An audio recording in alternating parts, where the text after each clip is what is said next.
अस्सलामु अलैकुम। औज़ु बिल्लाहि मिनश शैतानिर रजीम। बिस्मिल्लाहिर रहमानिर रहीम। रब्बि इश्रह ली सदरी व यस्सिर ली अमरी वहलुल उक़दतम मिन लिसानी यफ़क़हू क़ौली। अच्छा बेटा, लेट आने की गुंजाइश ना हमारे पास है नहीं, ना लेट आने की है ना लेट क्लास शुरू करने की गुंजाइश है, ठीक है। इसलिए गुंजाइश नहीं है क्योंकि जब सेशंस हम लोगों ने कंसाइज कर दिए ना, 1.25 घंटे का सेशन है, तो अब अगर 15-20 मिनट आप लेट हो गए इसका मतलब 30% of session is lost. So don't do this. जो ये करेगा अपना नुकसान करेगा। बाहर तो मेरा काम है समझाना, समझना ना समझना आपके हाथ में। मैं बार बार ये वाली बातें रिपीट नहीं करूँगा, ठीक है बेटा। अच्छा भाई, तो अब कुछ इस सब्जेक्ट के बारे में बातें करते हैं, ठीक है। कल हमने ज़रूरी गुजारिशात भी की, कुछ थोड़ा टोन भी सेट की, आप लोगों को गाइड भी किया, जगाया, झंझोड़ा, ताकि आज हम अपने डिस्कशन का आगाज़ कर सकें, ठीक है भाई बात। Kaif 2 tax practices. सबसे पहले हम इसकी मार्किंग ग्रिड को डिस्कस करते हैं कि मार्किंग ग्रिड है क्या, इसमें हमने पढ़ना क्या क्या है, ठीक है। तो अगर हम मार्किंग ग्रिड पर जाएं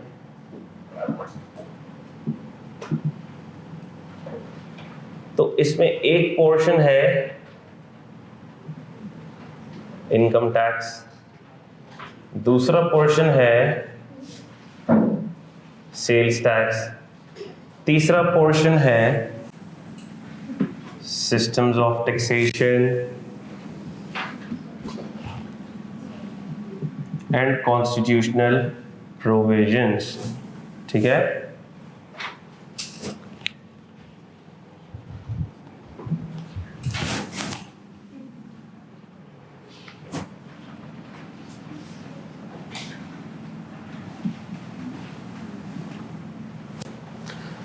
इनकम टैक्स का पोर्शन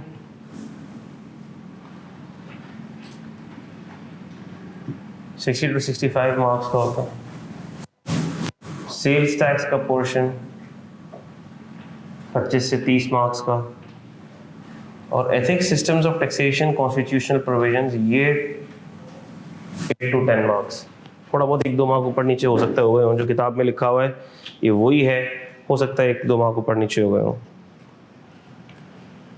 यही मार्किंग ग्रिड है आई कैप की, और इसी मार्किंग ग्रिड के हिसाब से आई कैप एग्जाम के अंदर आपसे टेस्ट करता है, ठीक है। तीनों एरियाज और सारे एरियाज इंपॉर्टेंट है। हमने तो पूरे सब्जेक्ट को पढ़ना है, अच्छे से पढ़ना है, सब कुछ पढ़ना है, छोड़ना छोड़ाना तो कुछ है नहीं, ठीक है। तो ये बात है कि किस पोर्शन में से कितना ज़्यादा आता है, कितने मार्क्स का आता है, मैं पूरा एक पास्ट ट्रेंड देता हूँ क्लास के अंदर, जो इंशाल्लाह ताला कल दे दूंगा या परसों दे दूंगा। किताब के अंदर भी लगा हुआ होगा, लेकिन वो अभी आपके ऊपर से गुजर जाएगा, पल्ले कुछ पढ़ना नहीं है। हाँ अभी रख दो, उधर रख दो कहीं, अभी पल्ले कुछ पढ़ना नहीं है आपके, ठीक है। जब आप टॉपिक्स कवर करोगे, समझ में आना शुरू हो जाएगा, हम पास पेपर अटेम्प्ट करेंगे तो आपको पता लगेगा कि क्या चीज़ है, कितनी एग्जामिन होती है, किस हद तक एग्जामिन होती है। तो उन चीज़ों पर अभी मैं टाइम वेस्ट नहीं करूँगा, प्रोवाइड कर दूंगा, दिखा दूंगा, मोटी मोटी बात है, लेकिन मैं आपको बता दूँ। अच्छा, अब सर ये तो मार्किंग ग्रिड हो गई। अब जरा ये बता दें कि इसमें प्रैक्टिकल पोर्शन कितना टेस्ट होता है और थ्योरेटिकल पोर्शन कितना टेस्ट होता है। अच्छा भाई, तो इसमें जो एग्जामिन होता है practical portion 60 to 65% practical portion examine होता है, और थियोरेटिकल पोर्शन आपके पास 35% to 45% कर लो। चलो,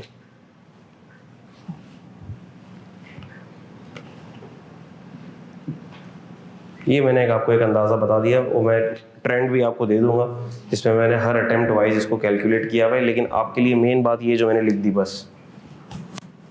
अब किसी अटेम्प्ट में 62 का प्रैक्टिकल आ रहा होगा, 63 का आ रहा होगा, 58 का आ रहा होगा, एवरेज बता दिया मैंने आपको। आपके दिमाग में ये मोटा हिस्सा होना चाहिए, ये मोटा नंबर होना चाहिए, बाकी की चीज़ें आपके अटेम्प्ट में जो है आपने तो वो करना है। पिछले अटेम्प्ट में आया उससे हमारा क्या लेना देना, वो तो आ गया। उनके अमाल उनके साथ, अच्छे अमाल वालों के साथ आसान पेपर आया होगा, बुरे अमाल वालों के साथ भी आसान पेपर ही आता है कैफ2 का, ये इसमें अच्छी बात है। वो अलग बात है कि वो बुरे अमाल वाले कर नहीं पाते, ठीक है। आता पेपर दोनों केस में आसानी है, ये अल्लाह का फजल है। चलो, प्रैक्टिकल और थ्योरी, इसका मतलब क्या है? इसका मतलब ये है कि अगर कोई प्रैक्टिकल पोर्शन में भी स्ट्रांग है, थ्योरी के पोर्शन में वीक है, जो कि आम बच्चों के साथ मसला रहता है, even then this paper is very very easy to pass. बच्चे पेपर रुक जाता है, सर वो थ्योरी हमारी कमजोर थी। हमने बोला थ्योरी कमजोर नहीं थी, आप पूरे कमजोर थे, यानी कि प्रैक्टिकल के अंदर भी आप कमजोर थे, वरना आपका पेपर पास हो जाता। प्रैक्टिकल मार्क्स तो भरे पड़े थे, ठीक है। कोई एक एडजस्टमेंट नहीं आएगी, पूरे सवाल में कंफ्यूज हो जाएंगे, पूरे सवाल का कॉन्फिडेंस शेक हो जाएगा। वो मैं आपको बताऊंगा क्या करना है, कैसे करना है, किस तरह से करना है। लेकिन एक बात बता दूं आपको, if you have done thorough practice, अच्छे से प्रैक्टिस करिए, पास वाले क्वेश्चन सॉल्व किए हैं, बुक के क्वेश्चंस आपने सॉल्व किए हैं, कॉन्सेप्ट्स आपके पास पूरे हैं, आपको हर सवाल में सारी एडजस्टमेंट्स आती होंगी इंशाल्लाह, सारी एडजस्टमेंट्स आती होंगी। शाजिर और नादिर कोई एक एडजस्टमेंट नहीं आती होगी तो मैं बच्चों को कहता हूँ ठीक है भैया, तुम्हारे अगर 100 में से 95 भी आ जाएंगे तो मुझे बड़ी खुशी होगी, 5 एडजस्टमेंट छोड़ दो भाई। बात समझ आ रही है? लेकिन मसला क्या है? मसला ये है कि सर हम अपनी भी तो गलतियां करेंगे ना, उसका भी तो थोड़ा प्रोविजन होना चाहिए। 40-50 मार्क्स की अपनी गलतियां भी तो होंगी ना हमारी। मैंने कहा ठीक है, फिर जब 40-50 मार्क्स की तुम्हारी खुद की बेवकूफ़ियां भी होंगी तो 4-5 मार्क्स का डिफिकल्टी लेवल तो फिर आ ही सकता है। देखो, है ये पेपर आई कैप का, बिल्कुल प्लेन वेनिला पेपर तो कोई भी एक्सपेक्ट ना करे।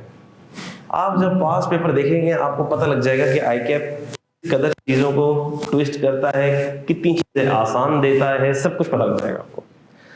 बस एक चीज और एक उसूल को आज गिरा से बांध लो, क्या?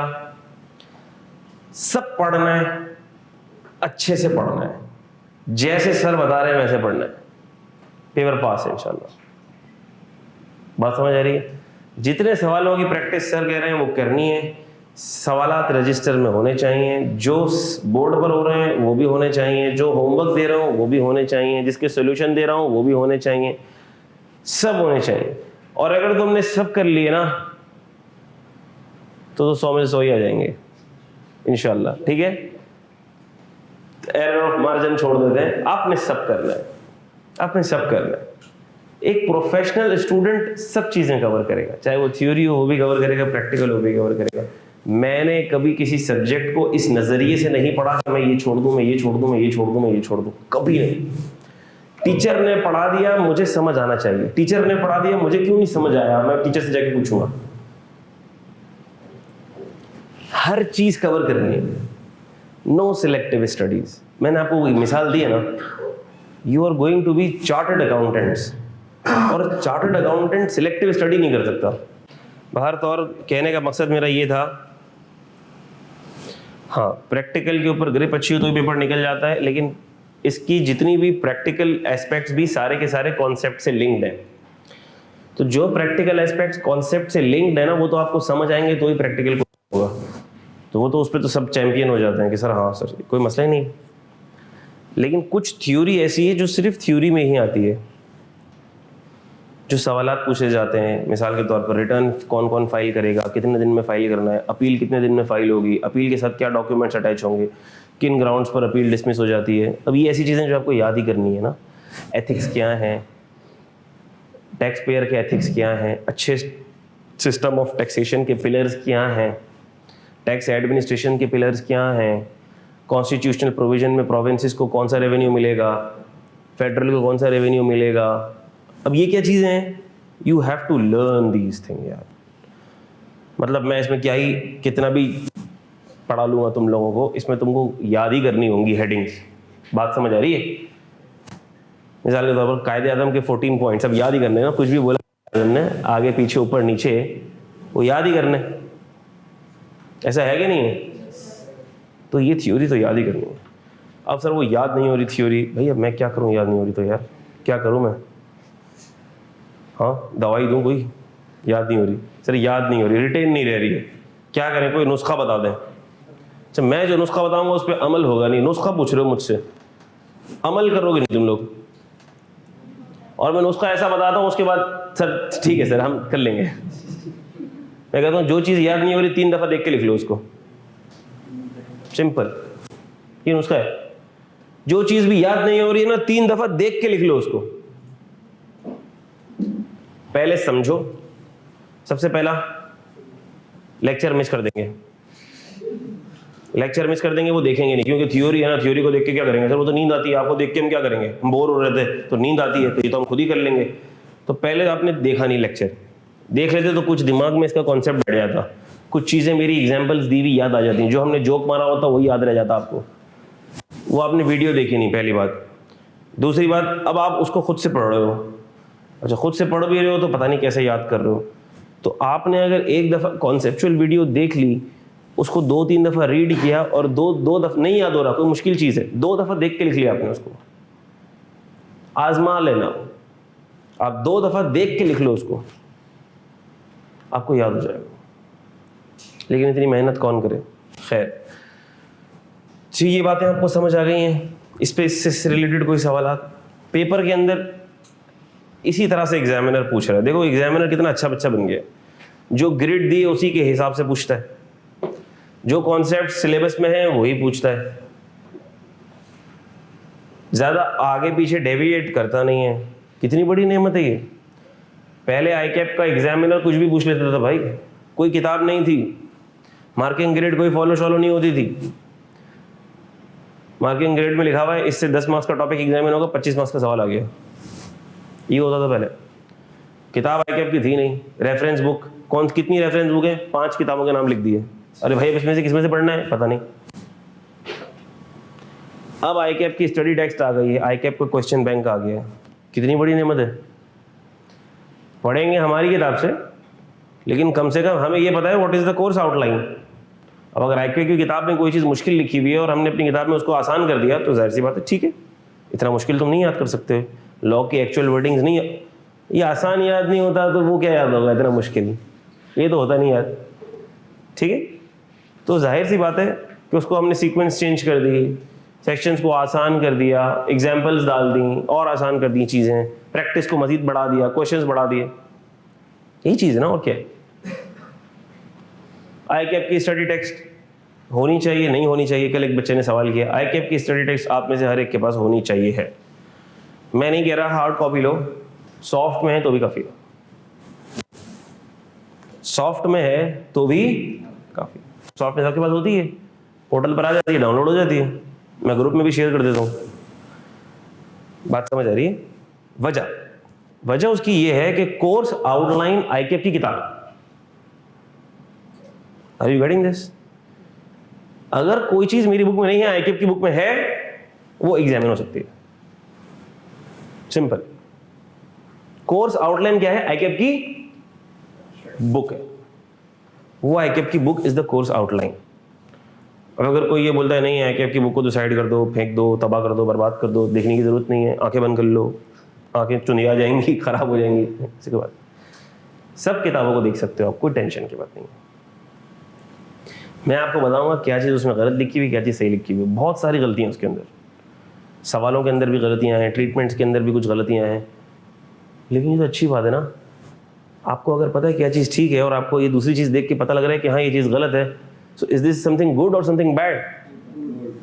You should be able to distinguish between right and wrong, ठीक है भाई। अगर एरर है किताब के अंदर, कुछ मसला है, तो हमने वो आइडेंटिफाई कर लिया, लेकिन जिस चीज़ में मसला नहीं है वो चीज़ हम उससे हम फायदा भी उठाएंगे, क्या ख्याल है? सवाल आते हैं उसके अंदर, काफ़ी सारे सवाल आते हैं, अच्छे सवाल आते हैं, और कई दफ़ा ऐसा हुआ आईकैप ने अपनी किताब में से एग्जाम्पल में से उठा के एग्जाम में सवाल दे दिया, ऐसा कई दफ़ा हुआ है। So we shouldn't skip study text examples, we shouldn't skip study text questions. Question bank के अंदर तो वही पास्ट पेपर के सवाल आते हैं, वो हम कर ही होंगे ना अलग से, वही सवाल आते हैं पास्ट पेपर के क्वेश्चन बैंक के अंदर। करो अपनी प्रैक्टिस को, मसला नहीं। लेक्चर्स लिए होंगे और उसके अंदर कोई ट्रीटमेंट गलत होगा, आप खुद बोलोगे सर ये तो देखें इसमें गलत ट्रीटमेंट किया हुआ है। नो, हाँ वेरी गुड बेटा, ये तो मैं चाहता था कि आपको इस चीज़ की तमीज़ आए क्या चीज़ सही क्या चीज़ गलत।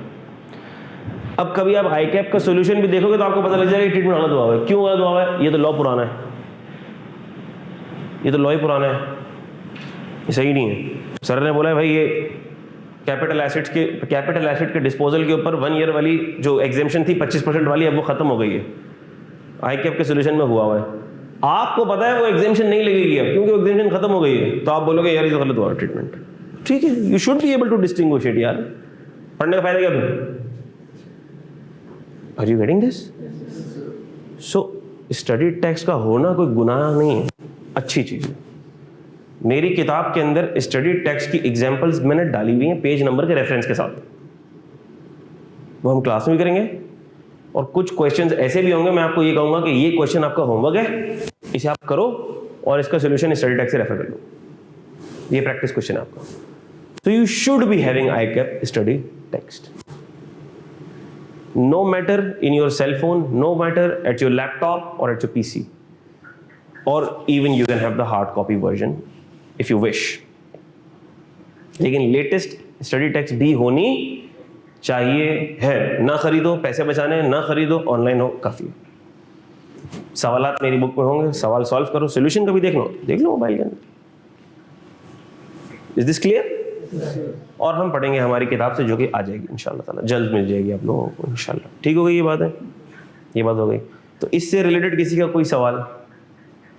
बढ़ जाए आगे, गुड, ठीक हो गई बात। अच्छा भाई, तो मैं क्या बात कर रहा था? Salary income. मिसाल के तौर पर मिस्टर ए की सैलरी इनकम है, मिस्टर ए की सैलरी इनकम है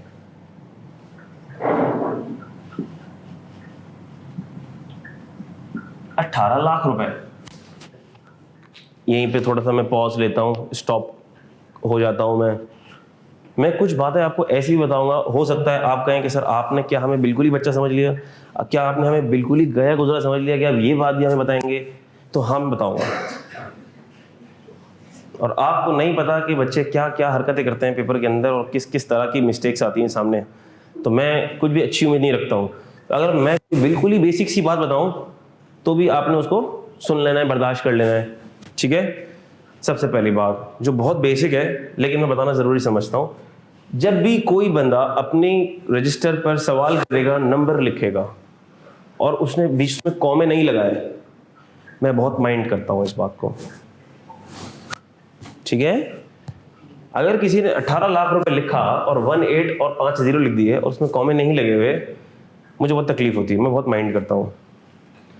तो इसलिए किसी की भी कॉपी पर मैं नंबर्स को विदाउट कॉमा ना देखूं। ये बात समझ आ गई?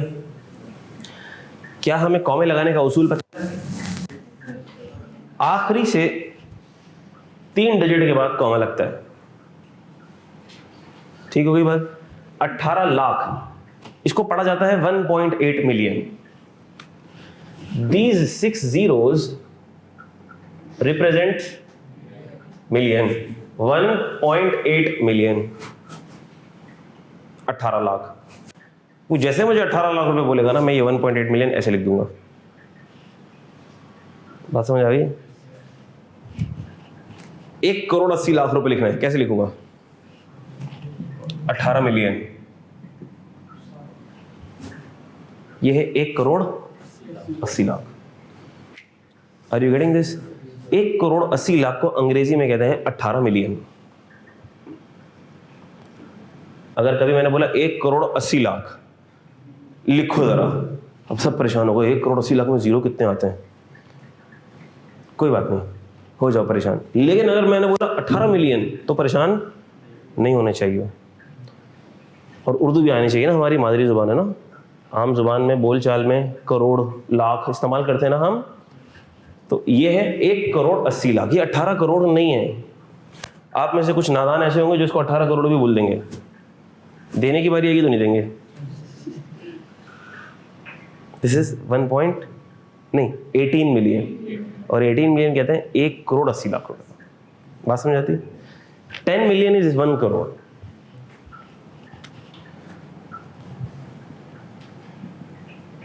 1 million is 10 lakh, 10 million is 1 crore. Are you getting this? ये 1 करोड़। अगर मैंने लिखा 18 मिलियन, इसका मतलब ये 1 करोड़ और 80 lakh. Are you getting this? बातें आ रही हैं समझ में?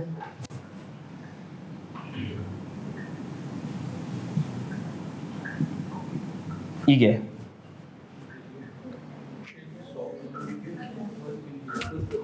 ये है 1000 मिलियन, 1000 मिलियन, और इसको लिखने का एक और तरीका भी है, 1 बिलियन, 1 अरब रुपया, जिसे उर्दू जुबान में कहते हैं 100 करोड़। क्या कहते हैं? 100 crore. 100 crore. Crore represents 7 digits. Crore represents 100 crore is equal to 1 अरब। 1 बिलियन कहलाएगा ये, 190 बिलियन कहलाएंगे। मैं इसको मिलियंस में बोलना चाहता हूं, 1000 मिलियन। बात याद रहेगी? बहुत बच्चों वाली चीज है, आपने पढ़ी होगी स्कूल के अंदर, 9 मैट्रिक के अंदर पढ़ी होगी, मैं मान रहा हूं। जिन्होंने नहीं पढ़ी उनके लिए अच्छी बात है, याद रहेंगी ये बातें। कॉमा लगाना याद रहेगा, 1 लाख पे कॉमा लगाना है, क्या करें? तो सर यहां पे कॉमा लगेगा और यहां लगेगा, ऐसे? ओ बेवकूफ, यहां लगाने की जरूरत नहीं है, बस यहां लगेगा, बस 1 लाख हो गया। ठीक हो गई ये बात? इसके अंदर कैसे होगा मसला? कोई सवाल हो तो पूछ लो। क्लियर है बात? बहुत बेसिक बात थी, लेकिन बताना जरूरी था। नंबर जब भी लिखूंगा मैं कॉमा लगाऊंगा, मिलियंस के अंदर मैं बातें करूंगा। जब मैं मिलियन कोई फिगर कहूंगा तो आपको लिखने आने चाहिए। 2.5 million, 25 million, 3.8 million, 38 million, 2.5 crore, कैसे लिखोगे?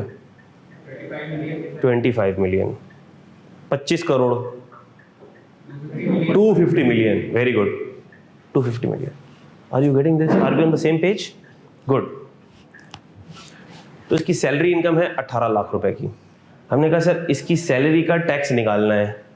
कौन सा टैक्स निकालना है? सर इनकम टैक्स निकालना है, जाहिर सी बात है, इनकम की बात हो रही है तो इनकम टैक्स निकालना है।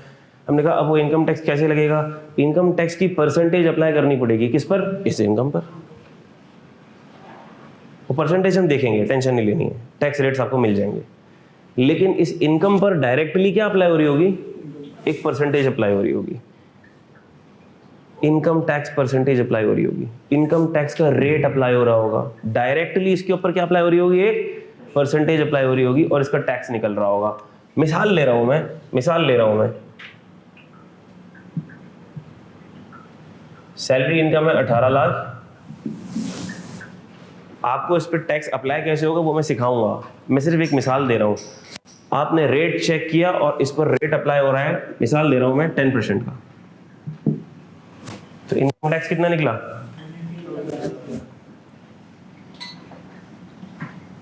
ऐसी स्ट्रेट परसेंटेज होती नहीं है, सिर्फ समझाने के लिए भी मिसाल दे रहा हूं। जब स्लैब रेट्स बताऊंगा तो समझाऊंगा Aahista Aahista, step by step. ठीक है वही बात। जैसे जैसे आगे बढ़ेंगे हमारा लेवल बढ़ता चला जाएगा, दिमागी जहनी लेवल भी, अंडरस्टैंडिंग लेवल भी, सब चीज़। हमने कहा सर ये इनकम टैक्स का रेट अप्लाई कर दिया, टैक्स रेट अप्लाई कर दिया, इनकम टैक्स रेट किस पर अप्लाई कर दिया? इनकम पर। डायरेक्टली अप्लाई कर दिया? सर डायरेक्टली अप्लाई कर दिया? हाँ डायरेक्टली। क्यों? क्योंकि डायरेक्ट टैक्स क्या है ये? Direct tax. तो इसका मतलब डायरेक्ट टैक्स वो होता है जो इनकम पर डायरेक्टली अप्लाई हो जाता है। दूसरी खुसूसियत इसकी क्या होती है? इसकी दूसरी खुसूसियत क्या होती है?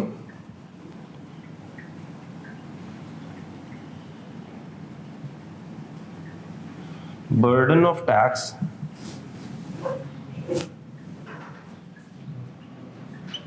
and payment of tax are on same person.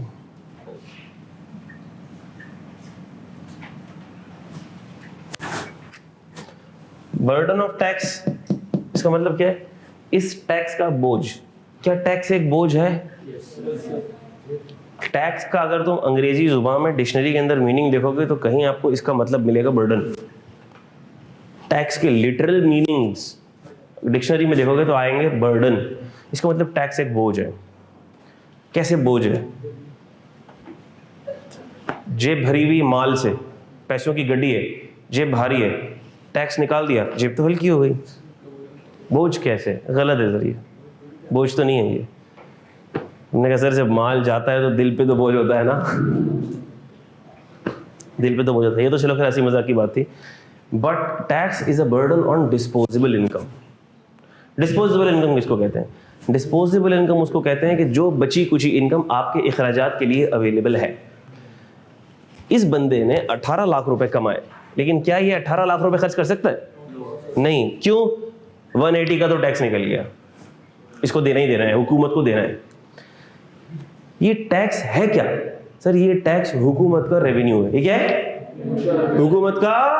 हो हमारा खर्चा और हुकूमत का। इसका मतलब सर हुकूमत हमारे पैसों से चल रही है, हमें पता ही नहीं है। देखा जी, आपका ही तो खून चूस के चल रही है हुकूमत। बात समझ आ रही है? तो पहले तो मैं आपको डायरेक्ट और इनडायरेक्ट टैक्स का थोड़ा सा ओवरव्यू देता हूं, और फिर मैं आपको देता हूं how this overall system works, ताकि आपको थोड़ा एक ब्रॉड ओवरव्यू तो पता लगे कि इकोनॉमिक सिस्टम क्या चल रहा है, कैसे चल रहा है, ये टैक्स का इस्तेमाल कहाँ हो रहा है, क्या हो रहा है। ये बहुत जरूरी है, ब्रॉडर पिक्चर बहुत जरूरी है। बहुत ब्रॉडर पिक्चर नहीं होती हमारे पास। तो हमने कहा ये इसके लिए तो एक्सपेंस है, लेकिन ये इनकम किसकी है? गवर्नमेंट के लिए इनकम है। Are you getting this? ये इनकम है गवर्नमेंट के लिए, हमारे लिए एक्सपेंस है, हमारे जेब से निकल रहा है, बर्डन है। किस चीज पे बर्डन है? This is burden on disposable income. अब ये पैसे निकालने के बाद इस बेचारे के पास डिस्पोजेबल 180 16-20 ये बच गई डिस्पोजेबल इनकम इसके पास। Are you getting this? तो बर्डन किस पर आया बेचारे पे? जो इसी बंदे पे, मिस्टर ए पे। बर्डन भी किस पर है? मिस्टर ए पे। और ये जो 1,80,000 का टैक्स बना है, ये एफबीआर को पे करने की जिम्मेदारी भी किस पर है? मिस्टर ए पर ही। मिस्टर ए पर ही है। बात समझ आ रही है? अभी जैसे जैसे हम आगे बढ़ेंगे ना, एक और कॉन्सेप्ट आएगा विद होल्डिंग का। वो जब आएगा तब समझाऊंगा, अभी कंफ्यूज नहीं करूंगा मैं, वरना आप परेशान हो जाएंगे। तो अभी आपने यही समझना है कि इसको पे करने की भी जिम्मेदारी किस पर है? Burden of tax on mister A, and payment of tax is also the responsibility of Mr. A. Mr. A is responsible to deposit this amount into the government treasury. Simple. Government treasury मतलब government के खजाने के अंदर। Government treasury बोलूं तो तुम लोग परेशान ना हो जाएगा, करो सर क्या मोटा अल्फाज इस्तेमाल कर दिया। गवर्नमेंट ट्रेजरी मीन्स हुकूमत का खजाना। टैक्स किधर जमा होता है? बैतुल माल नहीं है, बैतुल माल नहीं, अभी बैतुल माल नहीं बोलो भाई। गवर्नमेंट ट्रेजरी हुकूमत का खजाना, हुकूमत के फंड्स। बात समझ आ गई? हुकूमत पास डायरेक्ट टैक्स हो गया। तो सर इनडायरेक्ट टैक्स किसको बोलते हैं? आओ देखते हैं डेफिनेशन। पहला पॉइंट रेप्लिकेट करो, क्या होना चाहिए? नॉट, या मैं यूं कह दूं, is not directly applied on income of tax payer. ठीक है? levied on consumption of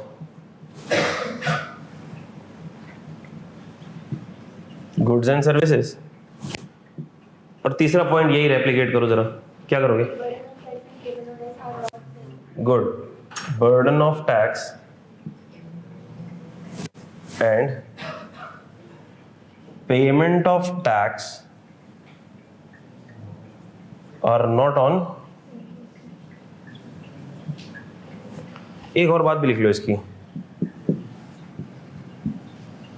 burden is on the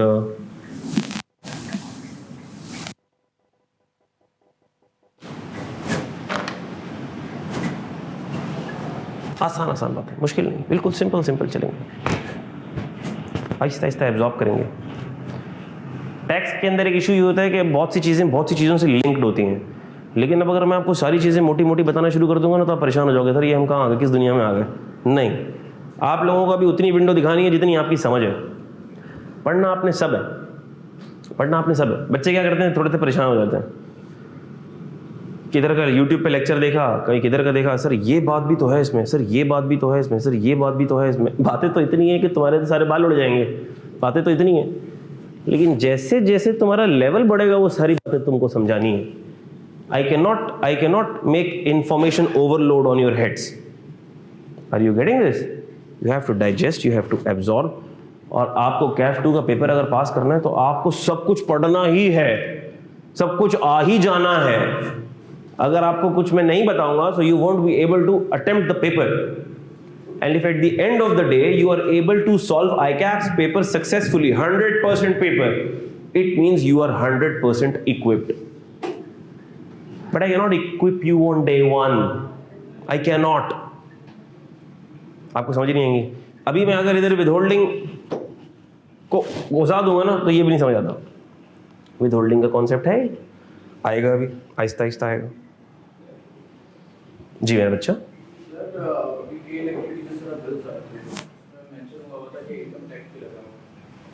आएगा थोड़ा सा वेट करो, आएगा अभी आ जाएगा, थोड़ा सा वेट करना पड़ेगा, कल परसों आ जाएगा इसका डिस्कशन इंशाल्लाह। ठीक है मेरा बच्चा,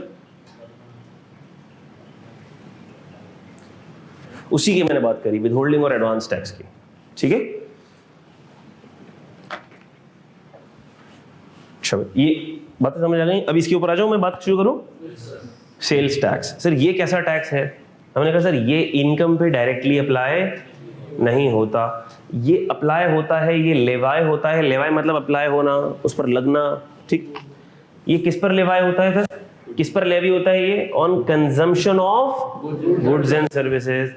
जो जितना ज्यादा किसी गुड्स को इस्तेमाल करेगा उस पर उतना ज्यादा वो टैक्स लगेगा। ओहो, इसका मतलब सर इसका ताल्लुक इनकम से नहीं है। नहीं, इसका ताल्लुक इनकम से नहीं है, इसका ताल्लुक कंजम्पशन से है। इसका ताल्लुक किससे? कंजम्पशन से है। इसको छोड़ दो, इसको देखो, burden is on end consumer, burden is on end consumer. इस पर मैं बड़ी मुख्तसर बात करूंगा, बड़ी सिंपल बात करूंगा कि आपको चुटकी वैसे ही समझ आ जाए और मेरा टाइम ज्यादा ना लगे। क्यों? क्योंकि जब हम सेल टैक्स पढ़ेंगे तो इसी को तो पूरा खोलेंगे आपके सामने। ये तो पूरी दुनिया पढ़नी है ना हमने, लेकिन अभी नहीं पढ़नी है, ये तो इनकम टैक्स की बात पढ़नी है। तो अभी मैं आपको बहुत सिंपल सी मिसाल दूंगा और आपको चुटकी वैसे समझ आ जाएगा इंशाल्लाह। दो लोग कैंटीन गए, एक आप गए, आपका नाम क्या? मूसा, और एक आप गए अबू हुरैरा। मूसा और अबू हुरैरा, माशाल्लाह दोनों बड़े प्यारे नाम है। दोनों के दोनों कैंटीन में गए चाय बिस्किट खाने के लिए। इन्होंने भी चाय मंगाई, इन्होंने भी चाय मंगाई। बहुत अच्छी बात, अपने अपने पैसों की, एक दूसरे के पैसे कोई नहीं दे रहा आजकल, महंगाई हो गई ज़्यादा भाई।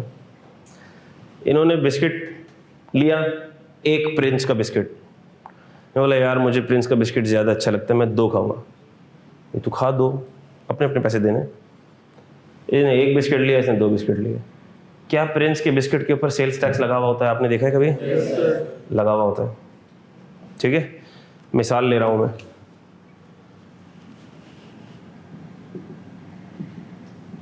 प्रिंस बिस्किट की इसलिए मिसाल दे रहा हूँ क्योंकि मुझे भी अच्छा लगता है।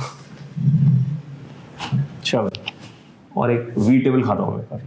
प्रिंस बिस्किट मिसाल ले रहा हूँ ऐसी, अभी मैं नंबर्स पर नहीं जा रहा, कैलकुलेशन पर नहीं जा रहा, आसानी के लिए समझाना है मैंने।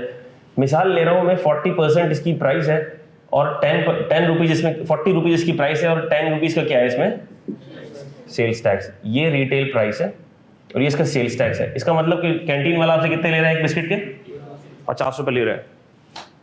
इन्होंने 1 खाया, इन्होंने कितना टैक्स पे किया? मूसा ने 1 खाया, कितना टैक्स पे किया? 10। इन्होंने 2 खाए, कितना टैक्स पे किया? 20। जबकि ये महीने के कमाते हैं 1 लाख, ये भी महीने के 1 लाख कमाते हैं, यानी कि साल के 12 लाख रुपए कमाते हैं। दोनों की इनकम सेम, इनकम सेम। 2 दोस्त हैं, क्वालिफाई होने के बाद मिल रहे हैं, नहीं क्वालिफाई होने के बाद लाख रुपए नहीं होती, सैलरी ज़्यादा होती है। दोनों मिल रहे हैं, चाय पी रहे हैं और फिर बिस्किट भी खाने अपने अपने पैसों से। क्वालिफाई होने के बाद तो दे सकते हो एक दूसरे के पैसे, फिर ये कंजूसी नहीं करना। एक ने 1 बिस्किट खाया, एक ने 2 बिस्किट खाया, क्लियर किया, 10 रुपए, दूसरे ने 20 रुपए। क्या इसका ताल्लुक इनकम से है? किससे है? Consumption of goods. Are you getting this? जिसने कंजम्पशन ऑफ गुड्स ज्यादा कर ली, क्या उसने टैक्स ज्यादा दिया? क्या मैं ये कह सकता हूँ कि सर उस पर टैक्स का रेट ज़्यादा लग गया? देखो कंजम्पशन ज़्यादा करी ना, उस पर टैक्स ज़्यादा लग गया, यूं समझो उस पर टैक्स ज़्यादा लग गया। ज़्यादा बातें सेल्स टैक्स के साथ करूँगा, परेशान हो जाओगे। इसकी भी इनकम 12 लाख है, इसकी भी इनकम 12 लाख है। इसने पूरे साल के अंदर एक ने 100 प्रिंस बिस्किट खाए। कितने खाए? 100। इसका मतलब कि सर उसने पूरे साल में प्रिंस बिस्किट पे टैक्स कितना दिया? 1000 रुपए। बाकी चीजों को छोड़ दो, सिर्फ प्रिंस बिस्किट की बात करेंगे हम, खाने पीने की बातें होंगी। मैंने कहा उसने 100 बिस्किट खाए और दूसरे ने कितने खाए? 200। उसने प्रिंस बिस्किट पे कितना सेल टैक्स दिया है? 2000। डबल हो गया? क्या इनकम डबल हुई है? नहीं, कंजम्पशन ज्यादा हो गई, टैक्स बढ़ गया। Are you getting this? Burden किस पर है? Burden is on end consumer. इसको तो मुझे कोई ज्यादा बहसबाजी करने की जरूरत नहीं है ना। जब कैंटीन में तुमने 50 रुपए दे के बिस्किट लिया तो पूरे के पूरे 50 रुपए किसकी जेब से निकले? एंड कंज्यूमर की जेब से निकले। 40 भी निकले, 10 भी निकले, तो ये टैक्स किस पर आ गया? जो कंज्यूम करेगा वो टैक्स पे करेगा। ये बात समझ आ गई? अब जब ये समझ आ गई तो ये भी समझ आ जाएगी। आपने टैक्स किसको पे किया? कैंटीन वाले को पे किए? परचून की दुकान वाले को पे किया है? या आपने एफबीआर में जाकर टैक्स पे किया? दुकान वाले को टैक्स पे किया। इसका मतलब बर्डन तो आप पर है, क्योंकि आपने खाया, आपके पेट में चला गया, बर्डन तो आप पर है। लेकिन क्या पेमेंट ऑफ टैक्स, गवर्नमेंट के खजाने में टैक्स जमा कराने की जिम्मेदारी क्या आप पर है? नहीं। रेस्टोरेंट में खाना खाया, सेल्स टैक्स दिया, किसको दिया? रेस्टोरेंट को दिया। एफबीआर में जाके दिया? नहीं। टैक्स गवर्नमेंट को जमा कराने की जिम्मेदारी किसकी? रेस्टोरेंट की। लेकिन उस टैक्स का बर्डन बियर किसने किया? रेस्टोरेंट ने किया? नहीं, आपने खाया है और आपने बियर किया है। वो तो सिर्फ आपसे लेगा और गवर्नमेंट को जमा करा देगा। Burden of tax and payment of tax are not on. Burden आप पर है, लेकिन टैक्स पेमेंट का ओनस किस पर है? वो उस रेस्टोरेंट पर है, वो एफबीआर को जगह जमा कराएगा। क्या ये बात दिमाग में घुसी? सिंपल है, इस पर मैं मजीद बात नहीं करूंगा। यही कॉन्सेप्ट इधर तक ही था। आपको ये समझ आ जाए कि डायरेक्ट टैक्स किसको बोलते हैं और इनडायरेक्ट टैक्स किसको बोलते हैं। Now there could be various example, not hundreds, thousands of examples of indirect tax. इतना बड़ा एरिया है ये। छोटी छोटी सी मिसालें दूंगा आपको मैं। आप पेट्रोल भराते हैं, क्या फ्यूल के ऊपर सेल्स टैक्स है? क्या आपके बिजली के ऊपर सेल्स टैक्स है? लेकिन उसको कभी इनकम टैक्स के साथ मिक्सअप नहीं करना। देखो, ये बताने का मकसद ये है कि इनकम टैक्स अलग चीज है, सेल टैक्स अलग चीज है। कल को ऐसा नहीं हुआ बिजली का बिल दिखाया था, ये भी टैक्स है, ये भी टैक्स है, ये भी टैक्स है, टैक्स टैक्स भाई भाई। हमने कहा देखो भाई टैक्स है, निकलेगा तुम्हारी जेब से, लेकिन ये अलग नेचर का टैक्स है, ये अलग नेचर का टैक्स है, अलग नेचर का टैक्स। ये इनकम टैक्स है, ये सेल्स टैक्स है, ये एफईडी है। FED is also an indirect tax. अभी मैं बात नहीं कर रहा हूँ उस पर, ये सी फाइनल के अंदर कवर्ड होता है एफईडी। इसी तरह सर्विसेज, मैंने लिखा गया है देखो, levied on consumption of goods and services के ऊपर भी हम बात कैप 2 में नहीं करेंगे। सर्विसेज का सेल्स टैक्स भी सीए फाइनल में कवर्ड है, इंशाल्लाह सीए फाइनल में आपसे बात करेंगे सेल्स टैक्स ऑन सर्विसेज की। इसी तरह एफईडी भी सीए फाइनल में कवर्ड है, तो एफईडी की बात भी आपसे सीए फाइनल में करेंगे इंशाल्लाह ताला। आपके कोर्स में जो कवर्ड है वो है सिर्फ covered sales tax on goods, sales tax act 1990, वो गुड्स के ऊपर सेल्स टैक्स की इंप्लीकेशंस को गवर्न करता है। वो हमारे कोर्स का पार्ट है, वो हम पढ़ेंगे इंशाल्लाह ताला। ठीक हो गई ये बात? इस पे कोई सवाल? छोटा सा, वैसे तो मुश्किल नहीं, आसान सा कॉन्सेप्ट है। चलें आगे, जिंदगी में आगे बढ़ जाएं। चलो, डायरेक्ट इनडायरेक्ट टैक्स का आपको कॉन्सेप्ट समझ आ गया। हम पढ़ने वाले हैं कौन सा वाला टैक्स? कौन सा वाला? Direct tax. And the example, classic example is income tax, and we will start our discussion of income tax. लेकिन उससे भी पहले मैं चाहूंगा कि आपको एक थोड़ा सा मैं साइकिल समझाऊं कि ये टैक्स है क्या, कलेक्ट होके कहां जा रहा है, कैसे जा रहा है, क्या हो रहा है, हो क्या रहा है। आपको समझ तो है?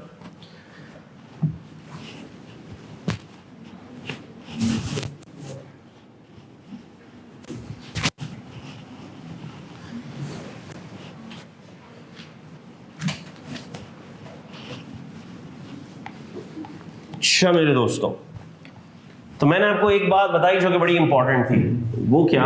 सारी बातें इंपॉर्टेंट थी खैर, लेकिन एक बात जो मैंने बताई वो ये कि ये टैक्स जिसकी जेब से निकल रहा है उसके लिए तो ये क्या है? बर्डन है। लेकिन ये जिसके पास जा रहा है उसके लिए क्या है, ये रेवेन्यू है मेरे बच्चों, ये रेवेन्यू। गवर्नमेंट कहती है हमारा रेवेन्यू टारगेट इतना है, हमारा इस साल रेवेन्यू टारगेट इतना है, हमारा इस साल रेवेन्यू टारगेट इतना है।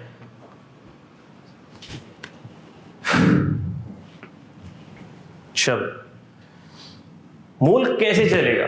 मुल्क चलेगा आपके पैसों से। आप पैसे दोगे तो मुल्क चलेगा भाई। चल, लेकिन हम पैसे दे रहे हैं फिर भी चल नहीं रहा, क्या करें अब इसका?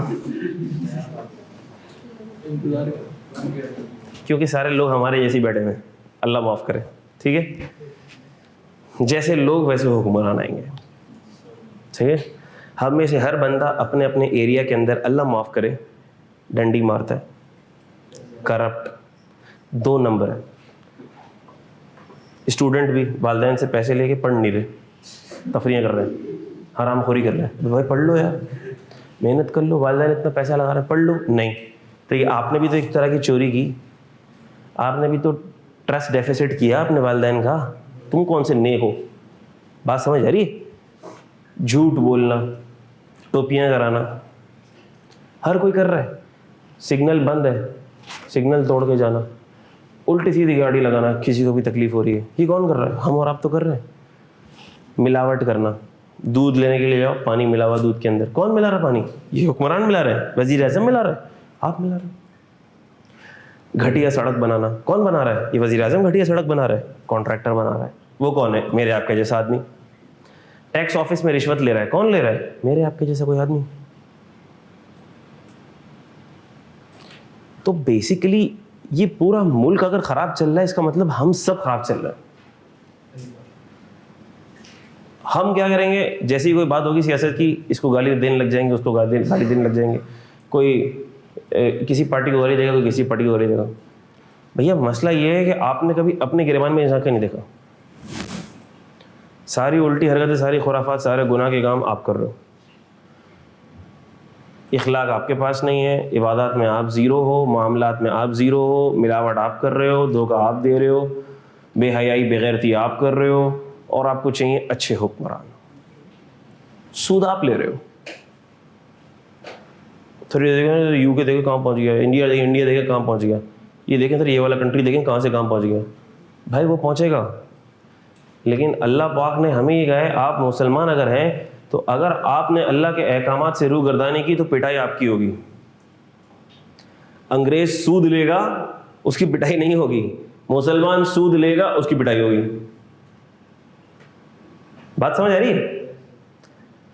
तो अगर यूके में, यूएई में, यूके में, यूएस में, इधर उधर, वहां पर इकोनॉमी फ्लरिश कर रही है, मिसाल दे रहा हूं मैं, और अगर हम यहाँ पर मार खा रहे हैं, आपका सूदी निजाम है, तो सर सूद तो वहाँ भी है, तो भाई सूद के ऊपर आज़ाब का वादा तो मुसलमान के साथ है ना भाई। माना तो अब मुसलमान के लिए ना, है सबके लिए, लेकिन मुसलमान तो कह रहा है ना मैं तो भाई ईमान लाया, अल्लाह पाक ने जो हुक्म दिए हैं, हुजूर असल में जो तरीका बताया मैं उसमें ईमान लाया। तो तुम किधर ईमान लाया? तुम तो खा रहे हो, सूद खा रहे हो। तो बाहर दौर सिस्टम को गाली देना बड़ा आसान होता है, लेकिन अपने गिरबान में झांकना और रियलिटी चेक देना बड़ा मुश्किल होता है। आप अपनी ज़ात के अंदर ईमानदार बन जाओ, ये तो कर सकते हो ना।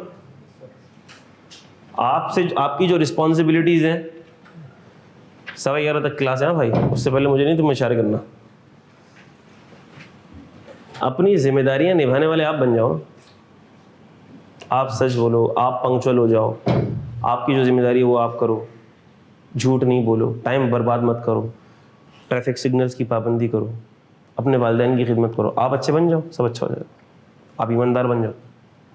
आप इतनी चीज़ें पढ़ोगे ना, टोपियाँ 2 नंबरियाँ पढ़ोगे ना, ये आपने नहीं करनी है। इसका ये मतलब नहीं मैं सिखा रहा हूँ कुछ करना, ये मैं इसलिए सिखा रहा हूँ ताकि ये आप ना करो। बात समझ आ रही है? करने के लिए नहीं सिखा रहा। अच्छा, तो हमने कहा कि ये जो टैक्सेस है ये गवर्नमेंट का रेवेन्यू है, ठीक है।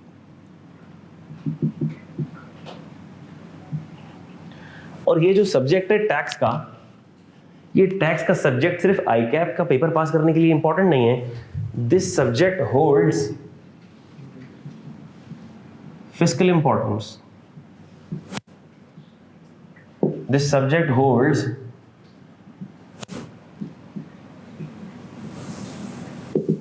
इंपॉर्टेंस। ये टैक्स का सब्जेक्ट हम इसलिए नहीं पढ़ रहे हैं कि किस तरह से हम अपनी सैलरी का टैक्स बचा लें, 2-4 लोगों को सजेशन दे देंगे कैसे आपका टैक्स बचेगा, नहीं। ये टैक्स पढ़ने के बाद हमें बहुत सी चीजें समझ आना शुरू हो जाएंगी। ये टैक्स गवर्नमेंट क्या करती है, ये टैक्स गवर्नमेंट का रेवेन्यू है। जिस तरह हम अपने घर के अंदर बजट बनाते हैं, मिसाल के तौर पर मैं बजट बना रहा हूँ, मैं कह रहा हूँ यार मेरी महीने की इनकम है 1.5 लाख रुपए, अब मुझे अपने घर का बजट बनाना है, तो मेरे एक्सपेंसेस उस बजट के अंदर होने चाहिए, नहीं होने चाहिए?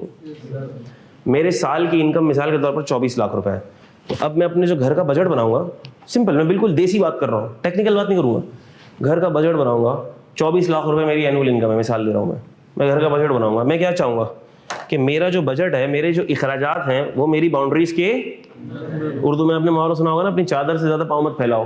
तो चादर कितनी है भाई? चादर 24 लाख जितनी है। अब आपने अपने खर्चे कितने रखने हैं? सर आपने खर्चे अपने 24 के अंदर अंदर रखने हैं। अगर आपके खर्चे 24 लाख से ऊपर निकल गए तो आपका बजट आउट हो जाएगा। हम आम जुबान में क्या बोलते हैं? बजट आउट हो जाएगा। इसको हम टेक्निकल टर्म्स में बजट की जुबान में कहेंगे बजट डेफिसिट आ जाएगा। क्या जाएगा? बजट डेफिसिट आ जाएगा। इसका मतलब क्या होगा? इसका मतलब ये होगा कि इनकम गवर्नमेंट की कम आ रही होगी और खर्चे ज्यादा होंगे। सर लेकिन हम तो यूं करते हैं कि हम अपनी पहले इनकम देखते हैं, हमारे अब्बा बजट यूं बनाते हैं कि अब्बा पहले अपनी इनकम देखते हैं, इनकम कितनी आ रही है, फिर उसके हिसाब से अपने एक्सपेंसेस बताते हैं। हमने कहा यहाँ हमारा मुल्क उल्टा चलता है। वो बोलता है भाई ये तो खर्चे हैं, ये तो हम करेंगे। अब सोचते हैं इनकम कहाँ से आएगी। अच्छा भैया ये इतने खर्चे हैं, इतनी इनकम भी देनी, इतनी पेंशन देनी, गवर्नमेंट एम्प्लॉय को इतनी सैलरी देनी, इतना फ्यूल भी देना है, मुफ्त घर भी देना है, मुफ्त बिजली भी देनी है, रोड भी बनाने हैं, भले टूटे हुए हों, स्कूल भी बनाने हैं, भले टीचर हो सैलरी देनी है उनको, हॉस्पिटल भी बनाने हैं, भले इलाज ना होता हो लेकिन डॉक्टर को सैलरी तो मिलनी चाहिए ना यार। मैंने कहा भाई हुकूमत ने सारे अपने एक्सपेंसेस जॉट डाउन किए और मैं मिसाल ले रहा हूँ कि उनके एक्सपेंसेस हो गए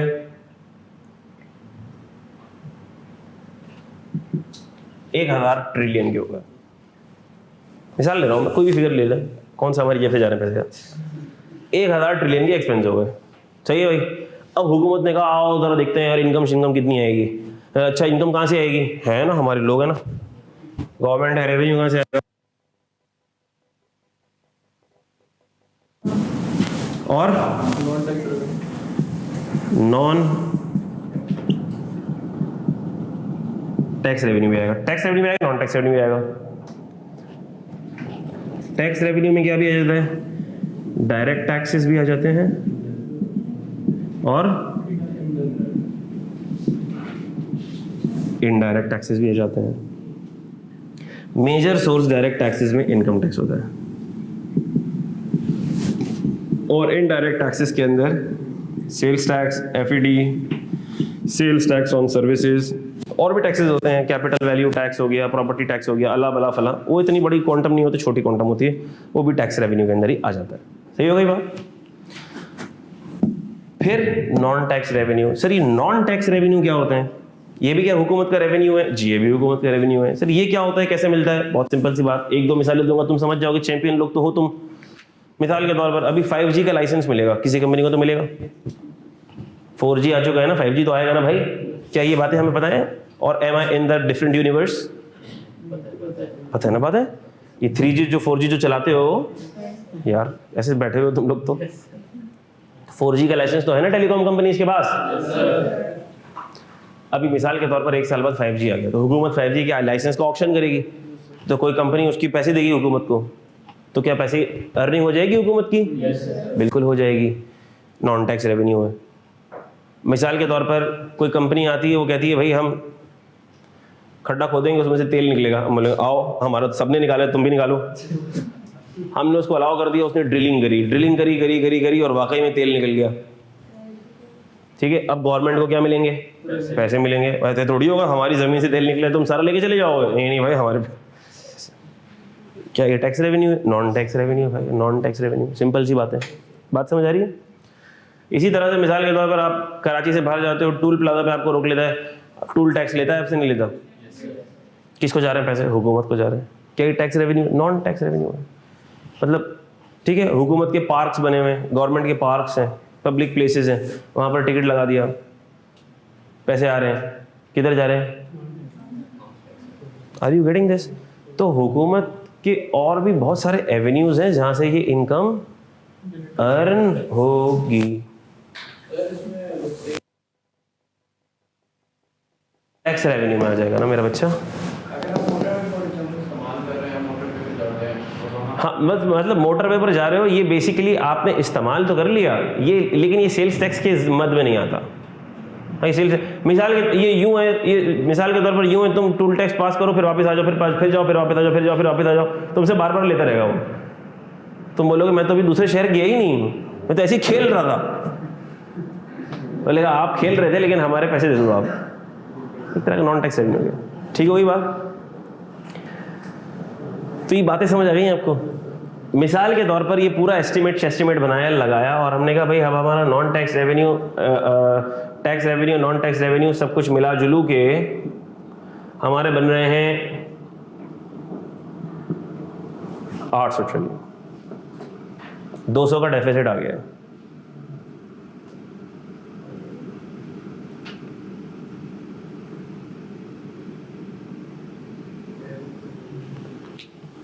हाय हाय या अल्लाह। खैर कोई बात नहीं, अब हम ऑनलाइन वालों को कनेक्ट नहीं करेंगे, कंटिन्यू करेंगे। अब कैमरा जो रिकॉर्डिंग जारी है उसे देख लेंगे। तो हमने कहा कि अब ये रेवेन्यू आने वाला है, खर्चे कितने हैं? डेफिसिट आ गया कितना?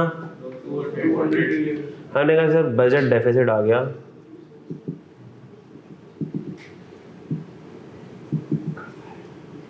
अब ये बजट डेफिसिट कैसे पूरा होगा? लोन लेना पड़ेगा, लोन लेना पड़ेगा। पहले हम लोकल बोरोइंग करेंगे, ठीक है? हम क्या करेंगे? लोन लेंगे, लैंडिंग करेंगे, बोरोइंग करेंगे। बोरोइंग कहाँ से हो सकती है? बोरोइंग पब्लिक से भी हो सकती है। National saving scheme, national saving certificate निकाल दिया। नेशनल सेविंग सर्टिफिकेट पे हुकूमत 20% दे रही है, लोग पागल हो गए। चलो भाई चलो, नेशनल सेविंग सर्टिफिकेट में पैसा रखवा, बहुत पैसे मिलेंगे। तो आपने जाके नेशनल सेविंग सर्टिफिकेट में पैसे रखवा दिए। जो नेशनल सेविंग सर्टिफिकेट में आपने पैसे गवर्नमेंट के पास रखवाए हैं, क्या ये आपको वापस मिलेंगे? मिलेंगे ना, हाँ ना? वो क्या भाई, उसके ऊपर सूद भी मिलेगा, और 1 साल बाद, 2 साल बाद, 3 साल बाद जब तुम पैसे लेना चाहो तुम्हें वापस मिल जाएंगे। इसका मतलब क्या तुमने अभी हुकूमत को कर्ज दे दिया है? यस।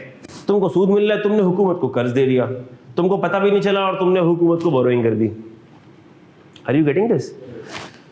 तो मिसाल के तौर पर national saving certificates, national saving schemes, उसके थ्रू हुकूमत ने पैसे ले लिए आपसे। कंपनीज को हुकूमत इशू करती है, टी बिल्स वगैरह इशू करती है कंपनीज को, T bills, treasury bills issue करती है। ट्रेजरी बिल्स बॉन्ड्स होते हैं, बॉन्ड्स की तरह समझो तुम कि गवर्नमेंट ने एक बॉन्ड इशू किया कंपनी को, कंपनी के पास 1 करोड़ रुपए पड़े हुए थे, गवर्नमेंट ने बोला ठीक है अब 1 करोड़ रुपए मुझे दो, आप एक बॉन्ड ले लो, उस बॉन्ड पे हम आपको एक सूद देते रहेंगे, और जब ये बॉन्ड मैच्योर हो जाएगा तो तुम पैसे वापस ले लेना। तो क्या कंपनी ने लैंडिंग कर दी? यस। क्या हुकूमत ने बोरोइंग कर ली कंपनी से? यस कर ली। लेकिन सर कोटा अभी भी पूरा नहीं हुआ, अमाउंट तो बहुत ज्यादा है। हमने कहा ठीक है, फिर गवर्नमेंट क्या करेगी? फिर गवर्नमेंट बैंक्स के पास चली जाएगी। नहीं, अपने बैंक्स, पहले अपने बैंक्स के पास, स्टेप बाय स्टेप बता रहा हूं मैं। पहले अपने बैंक्स के पास जाएगी और वो बैंकों से पैसे ले लेगी। और कितने सारे बैंक्स ऐसे होंगे कि जिन्होंने, बैंक्स ने पैसे हुकूमत को उधार दिए हुए होंगे, बैंक्स ने टी बिल्स ले लिए होंगे, बैंकों ने गवर्नमेंट को बोरोइंग कर दी होगी, गवर्नमेंट की सिक्योरिटीज में इन्वेस्ट कर दिया होगा। ठीक होगी बात? फिर भी पैसे पूरे नहीं हो रहे, अब कहाँ जाएंगे? अब वर्ल्ड बैंक और IMF के पास भी हम जाएंगे। वर्ल्ड बैंक और IMF के पास भी जाएंगे, इंटरनेशनल लैंडिंग बोरोइंग भी हम करेंगे। Are you getting this? बातें समझ आ रही हैं ये? तो हमारे जो 2 सबसे बड़े डेफिसिट हैं जो हमारे मुल्क को खा रहे हैं, उसमें से पहला मैंने आपको समझा दिया थोड़ा बहुत समरी के अंदर। पहला है बजट डेफिसिट। क्या ये बात समझ आई आपको कि हमारे अखराजात बहुत ज़्यादा हैं, हमारे पास आने वाला इनफ्लो बहुत कम है, जिसकी वजह से अखराजात पूरे नहीं हो रहे। अब उसमें बहुत बहस वबाइस हैं। क्या बहस वबाइस हैं कि सर क्या ये टैक्स का रेवेन्यू जो कलेक्ट हो रहा है क्या ये कम कलेक्ट हो रहा है? पहली बात, वाकई में बहुत कम हो रहा है। आपको नहीं पता लोगों के पास कितना पैसा है और लोग कितना सा टैक्स दे रहे हैं, ये तो वाकई में कम हो रहा है कलेक्ट। ठीक होगी बात? लोगों का ट्रस्ट ही नहीं है, लोगों का ट्रस्ट ही नहीं है। दूसरी बात, मेरे ध्यान में क्या बात थी, लोगों का ट्रस्ट नहीं है। पहली बात तो ये कि लोगों के पास पैसा ज्यादा है और वो पैसे नहीं दे रहे। हाँ, दूसरी बात, क्या गवर्नमेंट के अखराजात ज्यादा है? बहुत ज्यादा है, बहुत ज्यादा है। अगर तुम देख लो कि गवर्नमेंट की पेंशन ऑब्लिगेशंस कितनी ज्यादा है, तुम्हारा दिमाग खराब हो जाए। रिटायर्ड जजेस को घर बैठे बैठे महीने के 4-4 लाख रुपए मिल रहे हैं। रिटायर हो गया, अपनी जिंदगी गुजार चुका, कमा चुका, रिटायर्ड है, बैठा हुआ है, गाड़ी मिल रही है, घर मिल रहा है, सैलरी मिल रही है 4-4 लाख रुपए। गवर्नमेंट सर्वेंट है, गवर्नमेंट एम्प्लॉय है, रिटायर हो गया है, बेनिफिट्स मिल रहे हैं, हेल्थ बेनिफिट मिल रहा है, पेंशन मिल रही है, और पेंशन भी कितनी कितनी मिल रही है तुम्हें नहीं पता, क्या कुछ मिल रहा है।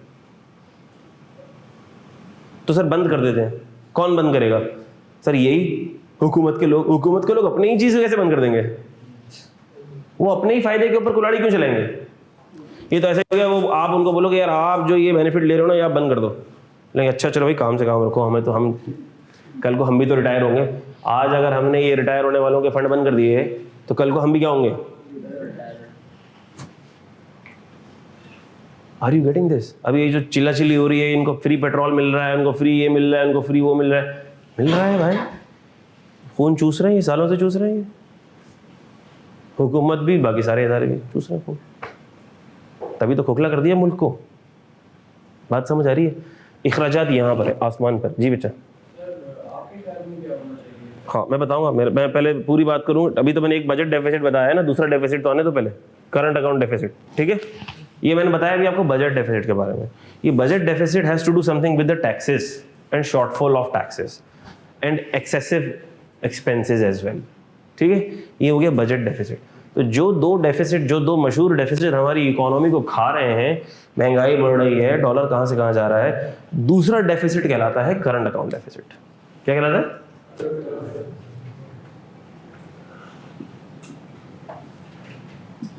इसका ताल्लुक हमारे अभी टैक्स से नहीं है, लेकिन नॉलेज होनी चाहिए आपको, नॉलेज होनी चाहिए आपको।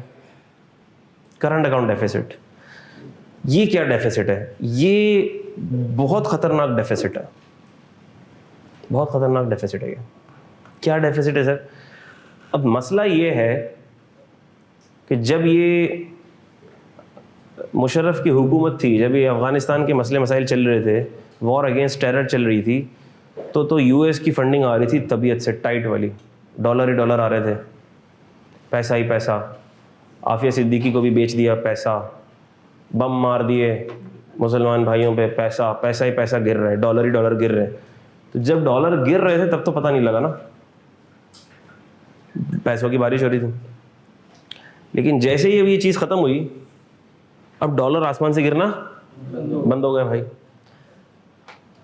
लेकिन हमें क्या डॉलर की ज़रूरत है? जी, क्यों ज़रूरत है? क्योंकि हमारी जो इकोनॉमी है ना, वो है इंपोर्ट बेस्ड इकोनॉमी। हमारी इकोनॉमी क्या है?